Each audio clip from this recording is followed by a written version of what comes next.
HD Sports በሁሴን አብዱልቀኒና በዳዊት ንጉሴ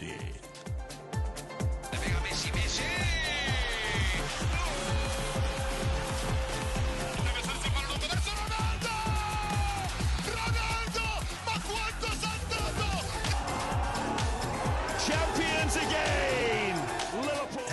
HD Sports ተባስተለን በያላችሁበት እንዴት ናችሁ ብለናል። ኤችዲ ስፖርት መጥቷል። ሐሙስ ከሰዓት ነው 25 ደቂቃ በተወዳጁ ብስራት ኤፍኤም 101.1 ላይ ቆይታ የሚያደርገው የኤችዲ ስፖርት ፕሮግራማችን ነው። በዩቲዩብም ላይ ያለ ይሄ ፕሮግራማችን ከባካል ዳንኤል ጋር የትናንት የቻምፒየንስ ሊግ የአርሰናልን ድል እንዲሁ ሲቲ ከሜዳ ውጪ ወጥቶ በፔፕ ጋርዲዮላ አመራር እንግዲህ በበርናባው ሁለተኛ ድሉን አሳክቷል። እንግዲህ ከሲቲ ጋር በመሆን እነዚህ ጨዋታዎች ላይ ትኩረት እናደርጋለን። ቻምፒየንስ ሊጉ እንግዲህ 6 ጨዋታዎች አከናውኗል። ወደ ወሳኝ ምዕራፍ እየተሸጋገረ እንዳለም እየታየ ነው። ቶፕ 8 የሆኑ ቡድኖች እንግዲህ በቀጥታ የሚያልፉበትና ሁለተኛ ዙር ላይ የጥሎ ማለፍ ጨዋታ አድርገው የሚመጡ የእርስ በርስ ግንኙነት አድርገው የሚመጡ ቡድኖችን የሚገጥሙበት እድል ይመቻቻል። በዚህ መሰረት እንግዲህ ሲቲም ወደ ላይ ከፍ ብሏል። አርሰናልም በመሪነት ላይ ተቀምጧል። ያለ ሽንፈት ነው እየተጓዘ ያለው። እነዚህ ጉዳዮች እናነሳለን። ትናንት በርከት ያሉ እንዲሁም ከትናንት ወዲያም በርከት ያሉ ጨዋታዎች ተደርገዋል። ከሞ ሳላህ ጋርም የተያዘ እንግዲህ የተጫዋች የመልቀቁ ነገር እርግጥ ቢመስልም በይፋ ግን ከብራይተን በሚደረግ ጨዋታ ስንብት አይደረግለትም የሚል ነገር ወጥቷል። ሊቨርፑል እንግዲህ የተጫዋቹን የመሸጥ አቅሙን ከፍ ለማድረግ እያሰበ ስለመሆኑ መረጃዎች እየወጡ ነው። በዚህ ጉዳይ ላይም እንግዲህ ጊዜያችንን አይተን አጠር ያለ ነገር ወደ እናንተ እናደርሳለን። በአካል እንዴት ነህ ብያለሁ። አለን ዴቭ፣ እንዴት አለ? አድማጭ ተመልካቾቻችን እንዴት ናችሁ ብያለሁ። አለን ይመስገን። እንግዲህ ከጨዋታዎቹ ጋር በተያዘ መቼም ብዙ የሚባሉ ነገሮች የሉም። እንዳልነው በርካታ መገናኛ ብዙሃንም ሀገር ቤትም ያሉ ሌላውም የውጭው መገናኛ ብዙሃን ብዙ የሚልባቸው ናቸው አይደል? እነዚህ ጨዋታዎች ከትናንት ምሽት ጀምሮ የተካሄዱ ጨዋታዎች ናቸው። በተወሰነ መልኩ እኛን እንደው ዝም ብሎ የታዘብነውን የተለየ ነገር ለማለት ካልሆነ በቀር እንድትል እንዲሆነው የሚለው ነገር ብዙ ትርጉም የሚሰጥ ነው ብዬ አላስብም። የኚህን ጨዋታዎች በተመለከተ በቁም ነገር ግን ትልቁ የዚህ ሳምንት ጨዋታ የነበረው የማን ሲቲ እና የሪያል ማድሪድ ጨዋታ ነው። ይህ ጨዋታ ማድሪድ ላይ ነው። ማድሪድ ቀውስ ውስጥ ነው። ዣቪ አሎንሶ እንግዲህ የስንብት ምንድነው ካርዶ ኦልሬዲ ተመዟል፣ ጫፍ ላይ ደርሷል የሚል ነገር ነበር ሲነሳ የነበረው። በእርግጥ አሁን የወጡ መረጃዎች እንግዲህ ለቅዳሜውም ነው ለሁሉም ጨዋታ ቢሆን እንደሚኖር የሚጠቁሙ ነገሮች ወጥተዋል ከጨዋታው በኋላ። እሱም ባለበት ሁኔታ ግን ይሄ ጌም በደንብ ተጠብቆ ነበር። በጠበቅነው ደረጃ ያገኘ ነው ወይ? በእርግጥስ ብዙዎች እንዳሉት ሪያል ማድሪድ ሰሞኑን ከሚያሳየው እንቅስቃሴ ከፍ ያለ ነገር አድርጎ የሚለው የሚነሳ ጥያቄ ይመስለኛል። አጠር ያለ ነገር እናንሳ እስቲ እዚህ ላይ የሻቢ አሎንሶ ጉዳይ ዴቭ፣ ካለፉት 8 ጨዋታዎች 2 ድል ብቻ ካሳካ ሁሌም የማድሪድ ወንበር የሞቀ የሚያቃጥል ተደላድለህ እንድትቀመጥ የማያደርግ ነው። ስለዚህ ከወዲሁ ራሱ ማርካ ምን አሉ የሚለውን ነገር እያየው ነበረ ዴቭ። በቃ ይሄ ወንበሩ መፋጀት ጀምሯል አይነት ነገር ነው እያነሱ የሚገኙት ከሻቢ አሎንሶ ጋር በተገናኘ። አይተው ከሆነ ብዙዎቹ ተጫዋቾች እሱም ራሱ ተጫዋቾችን ይደግፋሉ የሚል ነገር አንስቷል። ማድሪድ ደጋፊዎች እዛ በርናባውም ሲወጣ ደግሞ ካንተ ጎን ነን የሚል ነገርንም ሲያነሱለት እንደነበረ በቪዲዮ ጭምር ወጥቶ አይተናል። እንደ ጁድ ቤሊንግሃም ከዛ ውጪ ራውል አሴንሲዮ፣ ሮድሪጎ ጎየሽ አይነት ተጫዋቾች በሙሉ ከጨዋታው በኋላ ሁላችንም ከአሰልጣኙ ጎን ነን የሚል ሐሳብን እየሰጡ እየተመለከትኳቸው ነበርና ያው አሰልጣኙ ጫና ውስጥ እንዳለ የሚያሳይ እንግዲህ ጉዳዮች ይመስላሉ እነዚህ አስተያየቶች። ያንን በሚገባ የሚያንጸባርቁና ራሱም አሰልጣኙ ተጫዋቾቹ ከጎኔ ናቸው የሚለውን ነገር ማንሳቱን ስትመለከት እነዚህ ነገሮች ትታዘባለህ ዴቭ። እንደው ግን ጨዋታው ላይ ምን ታዘብን የሚለው ነው። ከጨዋታው ውጭ ያለውን ነገር ነው ወይም ጨዋታው ካለቀ በኋላ የተሰሙ ነገሮችን ነው ያነሳሁት። ማንቸስተር ሲቲ ከሪያል ማድሪድ ሁሌም የሚጠበቅ ነው። ቻምፒየንስ ሊግ ካለ ሁሌ ይገናኛሉ። በቃ አንዳንዴ ሆን ብለው የሚያገናኟቸው እስኪመስል ያው ምንም እንትን የለውም፣ ግን እጣ ሆኖ ሁሌ የሚገናኙ ቡድኖች ናቸው። ባለፉት 10 ዓመታት ወደ 6 ጊዜ በጥሎ ማለፉ ተገናኝቷልና እንግዲህ ከዛም ባለፉት 5 ዓመታት በየአመቱ ተገናኝቷል። በነገርህ ላይ በየአመቱ ተገናኝቷል። ባለፈውም አመት የጥሎ ማለፉ ላይ አይደል ከ8 ውጪ ሆኖ ስለጨረሱ ጥሎ ማለፉ ተገናኝተው እናስታውሳለን የተፈጠረውን ነገር። ዞሮ እንግዲህ በትናንት ምሽቱ ጨዋታ በርናቦ ላይ ቢደረግም ማንቸስተር ሲቲ ባለድል ሆኗል። እዚህ ጨዋታ ላይ መነጋገሪያ የሆነው የሃላንድ 50 የቻምፒየንስ ሊግ ጨዋታዎችን አድርጎ ዴቭ 51ኛ ጎሉ ላይ ደርሷል የሚል ነገርም የተመለከትንበት ደግሞ ሪያል ማድሪድ በቃ አስቸጋሪ ሆኖ ዛሬ እንዴት ነው ማንቸስተር ሲቲን አሸንፎ ሊወጣ ነው የሚል ነገርን ያየንበት አጋጣሚ ነበረ። ተደጋጋሚ እድሎች፣ መልሶ ማጥቃቶች በማድሪድ በኩል በሚገባ ያስተዋልንበት ያም ደግሞ ውጤት አስገኝቶላቸው ሮድሪጎ ጎዬሽ ግብ አስቆጥሮ እንደነበረ ከዛም ውጭ እንደ ቪኒ አይነት ተጫዋች ያገኘው አጋጣሚንም ጭምር በሚገባ ያስተዋልንበት እንቅስቃሴ ነበረ። ዴቭ ግን የመጨረሻዎቹ 10 ደቂቃዎች የመጀመሪያው አጋማሽ ሊጠናቀቅ ሲል የሲቲን ወደ ፊት ለፊት ወደ ግብ ለመምጣት የሚደረጉ ጥረቶችና ስኬታማ መሆን አንዳንዴ ቀን ሲሆን እንደዚህ አይነት ጎሎችን ታስቆጥራለህ። ኦሬላይ ያስቆጠረውን ኳስ ትመለከታለህ። የሃላንድ የፔናልቲ ሁኔታ ሩዲገር ሁሌ እንደዚህ አይነት እንቅስቃሴዎች ላይ አለ፣ ሁሌ መቀጣት አለበት። ዴቭ እነዚህ ነገሮችን ያረጋልና ያም ነገር ዋጋ አስከፍሎ አውሮፓ ላይ ደግሞ አትታለፍም። ይቅርታ አድርግልኝ። ትክክል አልፎም በደንብ ነው። ዳኝነቱ አስደናቂ ነው አውሮፓ ላይና በሚገባውን ፔናልቲ ለኤርሊንግ ብራውት ሃላንድም ወደ ግብነት ቀይሮት እንግዲህ ጥሩ ማሸነፍ ችሏል። በኪሊያን ምባፔ አለመኖር እዚህ ጨዋታ ላይ እድሎች ነበሩ ዴቭ፣ አንዳንድ እንቅስቃሴዎች ነበሩ። ኦፍኮርስ እሱን ተክቶ የገባው ጎንሳሎም ነበረ። ግን ደግሞ ኪሊያን ምባፔ ቢኖር ያ የማድሪድ ፊት በደንብ አስተማማኝ የሆነ ማጥቃት ይኖረው ነበረ። ቢያንስ ከተፈጠሩት እድሎች አንዱን እንኳን ቢያስቆጥር ጨዋታው ባቻ ውጤት ይጠናቀቃል ማለት ነውና እጅግ ይገርም ነበር። ይሄን ስል የቲቦ ኮርቶ አስደናቂ ሴቮች በጨዋታው አልነበሩ ማለት አይደለም። ኮርቶ ካለ ሁሌም እንደዚህ አይነት ሴቮችን ትመለከታለህና ማድሪድ ቤት ጥሩ ሾት ስቶፐር ስለሆነና ብዙም የኳላ መመስረት ምናምን ስለማይባል ነው እንጂ ዘመናዊ እንደምትላቸው ወይም ይሄ ኳስ አስጀምሮና የሚጫወት አይደለም። ግን አስደናቂ ይሄ ኳስን እንዳይቆጠር የማድረግ አቅም ያለው ግብ ጠባቂ መሆኑን በትናንቱም ጨዋታ የተመለከትንበት አጋጣሚ ነበረ። ብዙ ድሎች ነበሩ በእንቅስቃሴ ረገድ በማድሪድም በኩል ግን ወደ ግብነት መቀየር አልቻሉምና ማድሪድ በጣም ሻርፕ የመሆን ችግር በጨዋታው የተመለከትንበት ይመስለኛልና እንግዲህ በዚህ መልኩ ጨዋታው ተጠናቋል። የሚገርመው ሴቭ ምንድነው ለአሎንሶ ስንብት መንስኤ ከሆኑት ተጫዋቾች መካከል አንዱ ነው አይደል?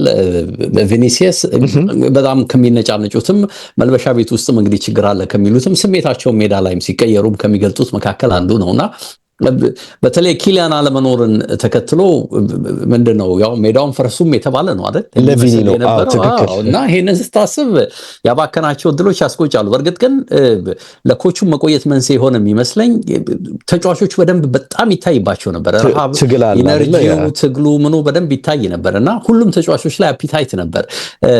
ይሄንን ስታይ በአንድ ወገን ሪሊ እነዚህ ተጫዋቾች ይሄ ኮች እንዲሰናበት የራሳቸው አስተዋጽኦ አላቸው የሚለውን ጥያቄ እንድታደርግ የሚጋብዝ ይመስለኛል። ለነገሩ ከጨዋታው ቀደም ብሎ ፔፕ የሰጠው መግለጫ አስተውለህ ከሆነ ደጋግመው ነው በዚህ ጉዳይ ላይ ያነሱለትና እናንተ ሚዲያዎች እና ተጫዋቾች እኮ ወይም ደግሞ አመራሮች ከኮቹ በላይ ስለ እንደዚህ ጉዳዮች የበለጠ ታውቃላችሁና ሪያል ማድሪድ ቤት የሚደበቅ ነገር የለም። ሚዲያዎች ከኮቹም በፊት ከምኑም በፊት ውሳኔ ሰጪዎች ናችሁ እያለ ሐሳቦችን ሲያነሳ ነበር በኮች ስንብት መቆየት ላይና የሚነግርህ ይሄንን ነው። በቃ እዛ ቤት ያለው ነገር ለኮችም ላይ የመቻሉ እድል ኢቭን ኮቹ እንኳን የተለየ ሐሳብ ቢኖረው የተለየ ኳሊቲ ቢኖረው ከላይ የሚደረግብህ ጫና በተለይ እነዚህ ሱፐርስታርስ የሚባሉ ተጫዋቾች የሚፈጥሩበት ጫና ምን ያህል ከፍ ያለ እንደሆነ የምታይበት ነው ሪያል ማድሪድ ቤትና አይ ቲንክ አሎንሶ ይዞ የመጣው ነገር ቀደም ባሉት ጊዜ ጥሩ ነበር። አሁን ግን እነዛ የሚያስባቸውንም ነገር ለመተግበር እየተቸገረ ነው የሚለው ነገር እንዳለ ሆኖ ግን 6 ወር በጣም ትንሽ ነው። አንድን ቡድን በተለይ ይህንን የሚያክል ታላቅ ቡድን ወደ አንድ አቅጣጫ በተለይ እነዚህ ሱፐርስታርስን ይዘህ በዚህ ትንሽ ልምድ ምንድነው ወደ ስኬት ማምጣት በጣም ከባድ እንደሚሆን ታስባለህ። ጉዳቱም ደግሞ አለ የሆነውን ነገርም ላደርግ እንኳን ቢል በጣም እንደው ጂኒየስም ነኝ ብሎ እንኳን ቢያስብ ጊዜ እንደሚፈልግ ነው ማምነው እኔ በግሌ ነው የምልህና አሁን ተሰጠው ሰከንድ ቻንስ የተባለው እንግዲህ ከትናንት እንቅስቃሴ ጋር ተያይዞ ምናልባትም ቡድኑ ካሳየው መነሳሳት ጋር ተያይዞ የመጣ ከሆነ ሰየው ነው እንዳልኩ እንግዲህ ሁሉም ሌላ ጨዋታ አላቸው ካላቤስ ይመስለኛል ካልተሳሳትኩ እሱን ተከትሎም የሚመጣው ነገር ምንድነው ማየት ያለብን አድርጌ ነው ወስደው እንዳልከው ግን ቪኒ ማን ነው ኪሊያን እዚህ ጨዋታ ላይ ቢኖር ኖሮ አንድ የሆነ ልዩነት የመፍጠር አቅሙ ትልቅ ነው ብዬ አስባለሁ። ከተፈጠሩ ድሎች ከተሳቱ እንደ ቤሊንጋም የሳተው እኮ ቺፕ አርጓለው ብሎ ያወጣውን ኳስ ቪኒ ጁኒየር ሁለት የሳታቸውን ኳስ ስታይና አንዳንድ የተፈጠሩ እንቅስቃሴዎችን ስታይ በእርግጥም ሪያል ማድሪዶች ሽንፈቱ በጣም አበሳጭቷቸው ከሜዳ ይወጣሉ ብዬ ለመናገር ይከብደኛል። በሲቲ በኩል ግን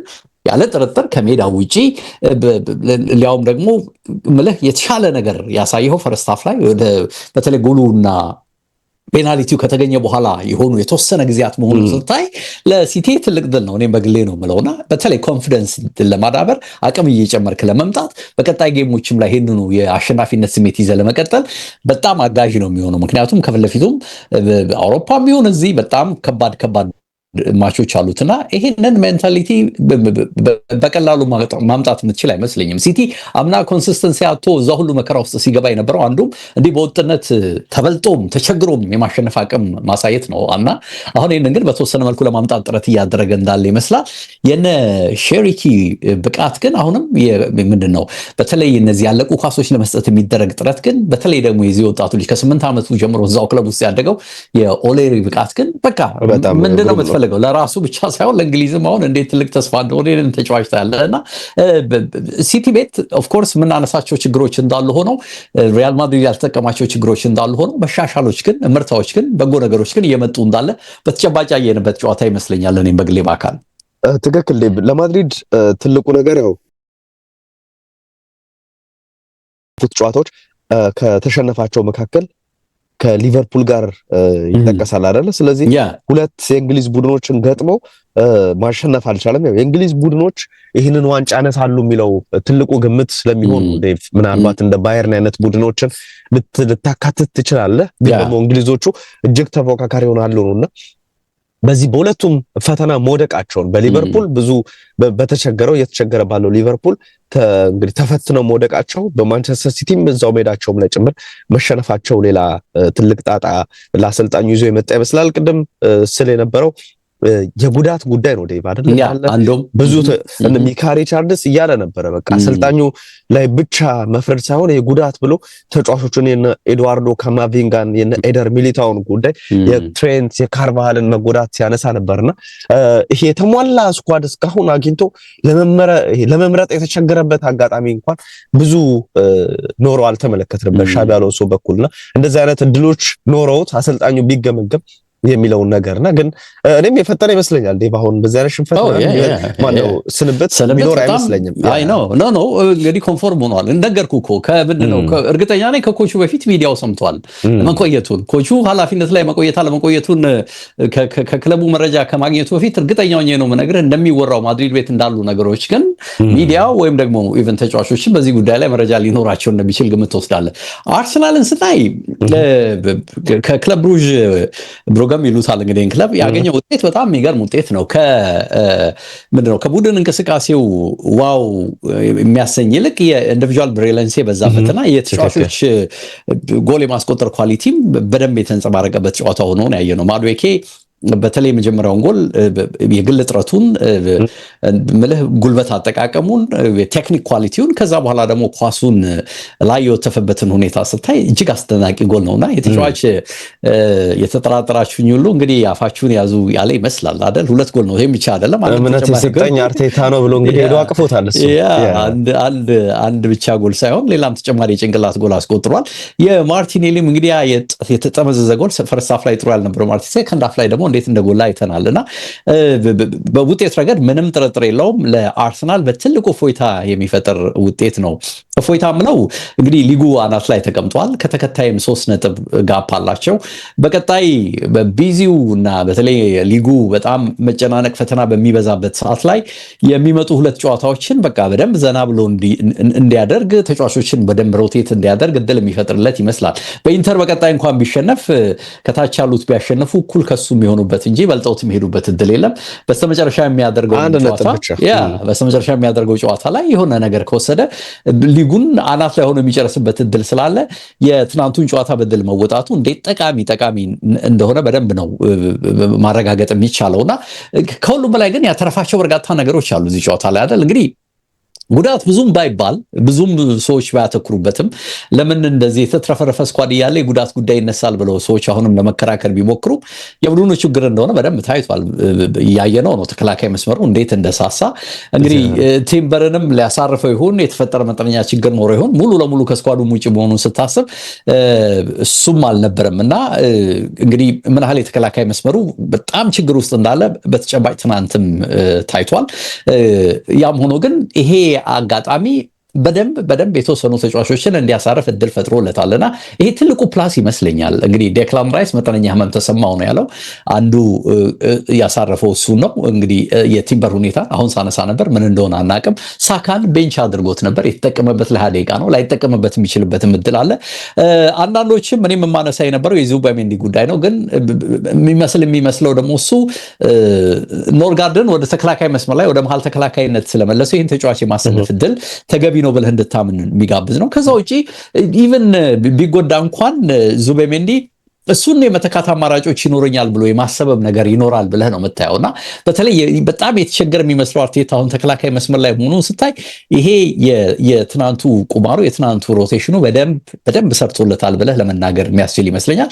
ከዛ ውጪ እሱ ብቻ አይደለም ደግሞ ያሰለፋቸውንም ተጫዋቾች ስታይ ለማች ፊትነሳቸው በጣም ጠቃሚ ሆነው ያለፈ ነው ብለህ እንድትናገር ይጋብዛል። ዮክሬሽ ለማች ፊትነሱ የጨዋታ በጣም ጠቃሚ ነበር ነው የምትለው። በን ዋይት እንግዲህ እዚህ ቦታ ላይ አሁን ቲምበር ጫናዎች እየበረከቱ መምጣትን እያየ በደንብ አሁን የማች ፊትነስ ሌቭል ላይ እንዲመጣ ተደጋጋሚ ጨዋታዎችን የማግኘት እድል ፈጠረለት። እንግዲህ ከረጅም ጉዳት በኋላ ቻምፒየንስ ሊግ ላይ ሊስቱ ያልነበረውና እንግዲህ በስተመጨረሻ አሁን ሰሞኑን የገባው ጂሰስም እድል አገኘ። እንግዲህ ከ21 ዓመት በታች ቡድን ጨዋታ ሰሞኑን አድርጎ ነበር።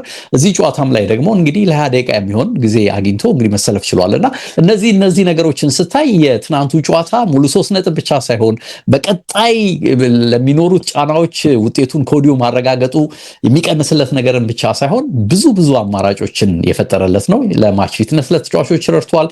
ረፍት እንዲያገኙ ለተጫዋቾች አግዟል።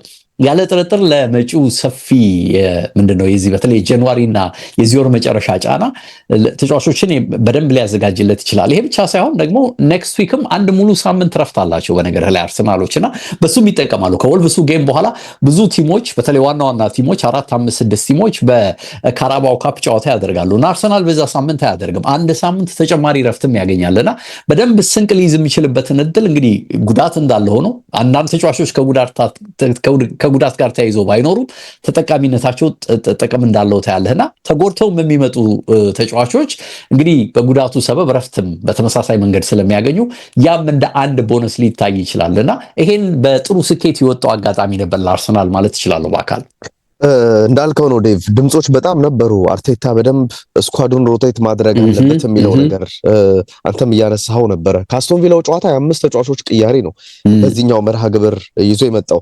ትልቁ እንግዲህ የክርስቲያን ኖርጋርድ የተከላካይ ቦታ ላይ መሰለፍ ነው። ከፒየር ሂንካፔ ጋር መጣመር ነው ዴቭ። አይተው ከሆነ ዘንድሮ 7ኛው የመሃል ተከላካይ ጥምረት የሚል ቁጥር ተመልክቻለሁ ዴቭ።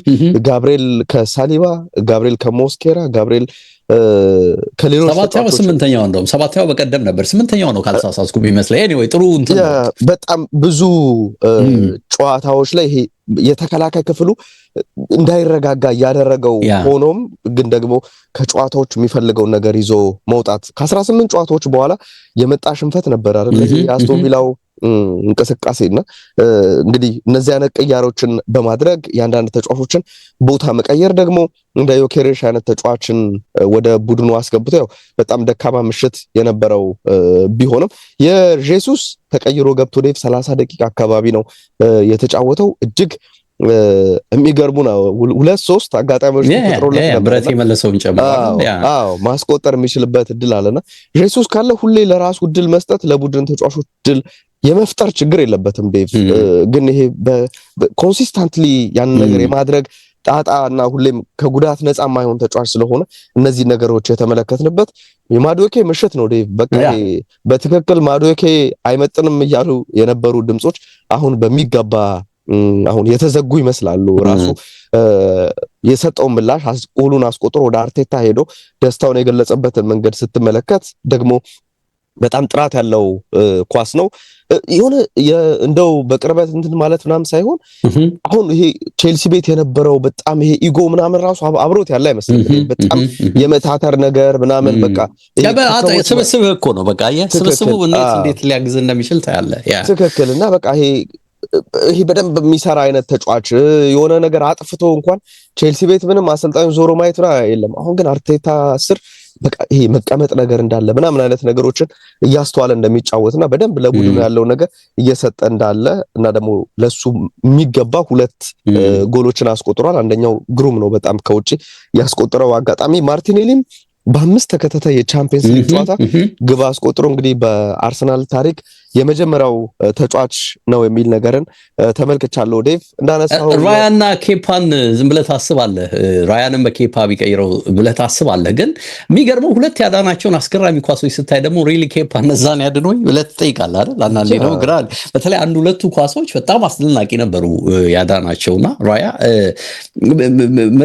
ውሳኔዎቹ በሙሉ የተሳኩ እንደነበሩ ታያለህ። በተወሰነ መልኩ እንደ ቅሬታ እንዳልከው የዮኬሬስ ጉዳይ ጥያቄ የምታነሳበት ነው። ኦፍ ኮርስ የቡድኑ አጠቃላይ በተለይ ከመሃል ሜዳ አንስቶ ወደፊት የሚሄድበት እንቅስቃሴ ደካማ መሆኑ በተለይ 3ቱ አሁን አማካይ መስመር ላይ የተሰለፉት 3ቱ ሪሊያል ራይስን ካጣ ኡነኛ አማካይ መስመሩን የመምራት አቅም አላቸው ወይ እነዚህ ተጫዋቾች ብትል በጣም ጥያቄ የሚሆን ይመስላል። በተለይ 3ቱ የነበሩት እዛ ጋርና ያ ስብስብ በራሱ ወደፊት የሚሄድበት መንገድና እድሎችን በተደጋጋሚ የሚፈጥርበት ሁኔታ መኖርን ስታይ ያ እዚህ ተጫዋች ላይ ጥያቄ ብታነሳ ተገቢነቱ ራሱ ጥያቄ ነው የሚሆነው። ምክንያቱም የሚያግዘህ ግድ ትፈልጋለህ። የተጫዋች አሁን እያየን ያለ ነው ከቡድኑ እንቅስቃሴ ጋር መሆን ለመዋሃድ ነው እየሞከረ ያለውና በተወሰነ መልኩ እኮ ሲወጡ አይተኮን የክለብ ብሩጅ ተጫዋቾች በተለይ በግራ በዚህ በሉዊስ ኬሊ መስመር የውሃ መንገድ ያደርጉት ነበር አንዳንድ ወቅት ላይና ሚድፊልዱም ያንን እንቅስቃሴ መቆጣጠር አቅሙ በጣም ወርዶ የምታይበት ሂደት ነበር። ግን እንዳለው ራሱ ብሩጅ ችግር ላይ ያለ ቲም ነው።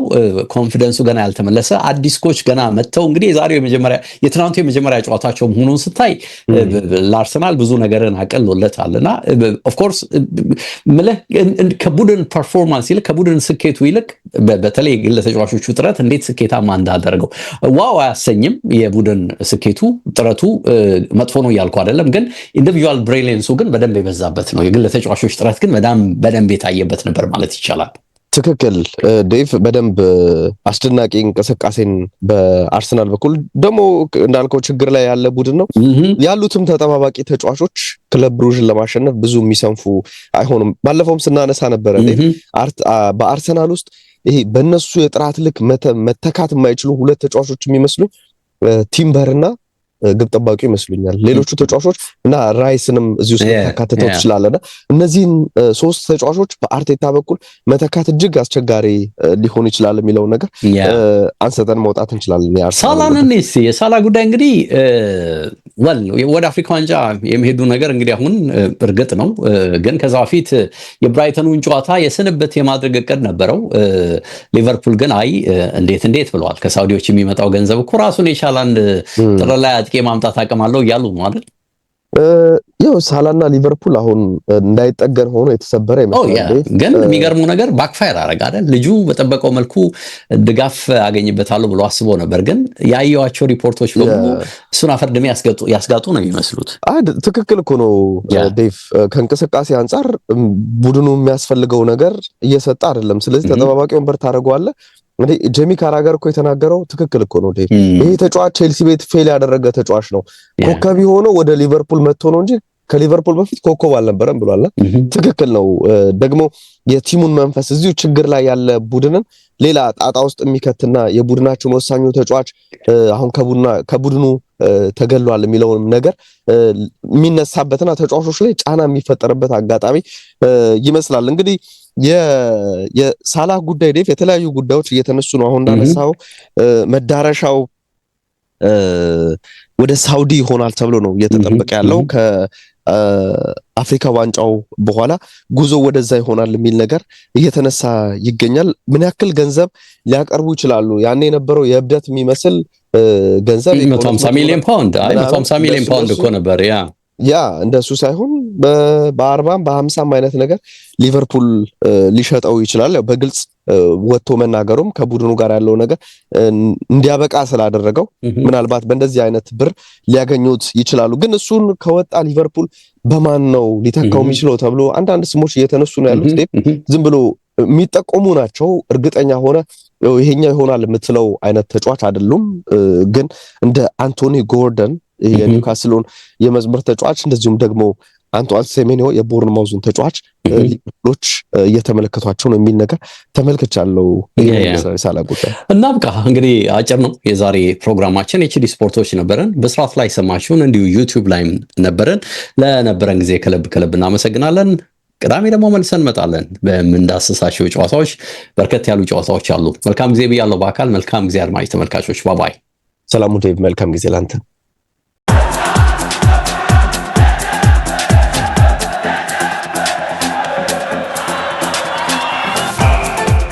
ኤችዲ ስፖርትስ በሁሴን አብዱልቀኒና በዳዊት ንጉሴ